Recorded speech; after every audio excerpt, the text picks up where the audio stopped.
Do you believe in karma? I don't, but maybe I should, especially because it sure looks like Donald Trump received a first-class shipment of very fresh karma.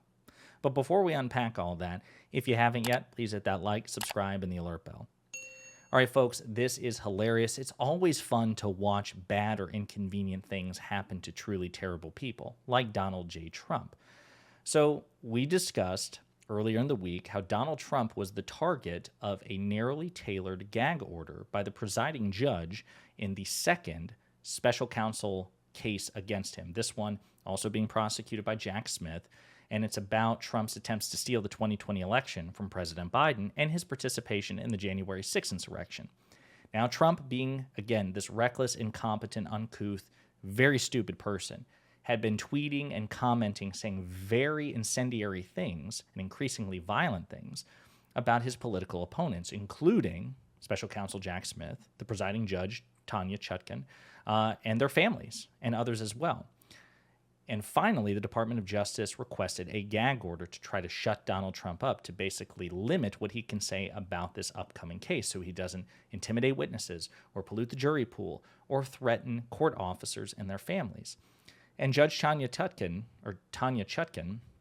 has proven consistently that she has, as far as judges are concerned, treating a former president and a man who may very well be the president again, she has been the best in terms of treating him as much as she can like everybody else. Actually, I shouldn't say as much as she can. She could probably go further.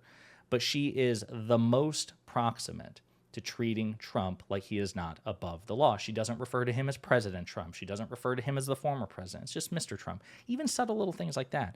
And finally, she imposed a narrow gag order on him. Now, we've covered that in a previous video. The only reason I'm bringing it up now is because Donald Trump is the target of another lawsuit. This is really important. Pay attention. So this was a lawsuit filed back in 2020. And it was a case being brought by the NAACP Legal Defense and Educational Fund, challenging Trump, the Trump campaign, and the Republican National Committee, alleging that in their attempts to steal the 2020 election from President Biden and the fake elector schemes and trying to get votes thrown out, that they violated the Voting Rights Act and tried to disenfranchise black voters. That's the substance of the case. It's been hanging out for 3 years. Well, finally, it got assigned to a judge, as court cases do.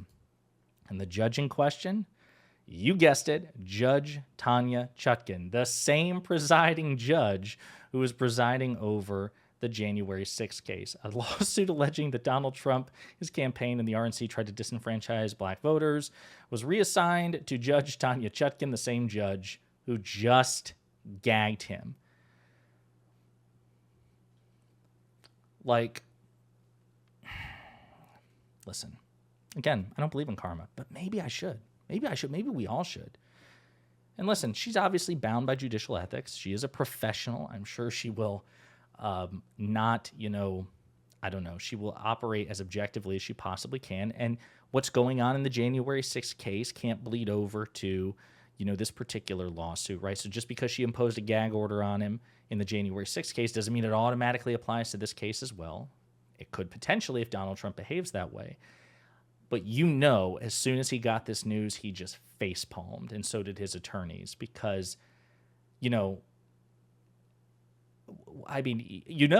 this is phenomenal. Of every possible judge this case could have been assigned to, the fact that it was randomly assigned to Judge Chutkan is hilarious to me. It really is.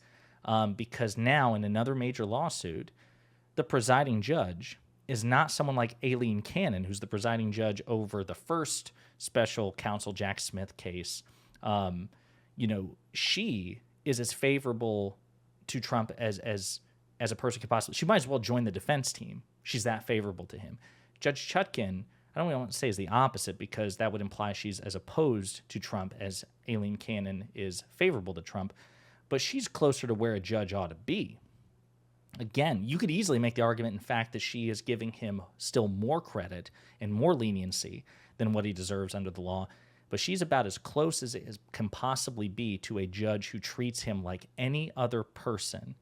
And the fact that she will be presiding over another major case, and it's also, relevant to his attempts to steal the 2020 election, I don't know. I saw this and I just busted out laughing. I knew I wanted to do a video about it because this is hilarious, and it's almost enough to make someone believe in karma.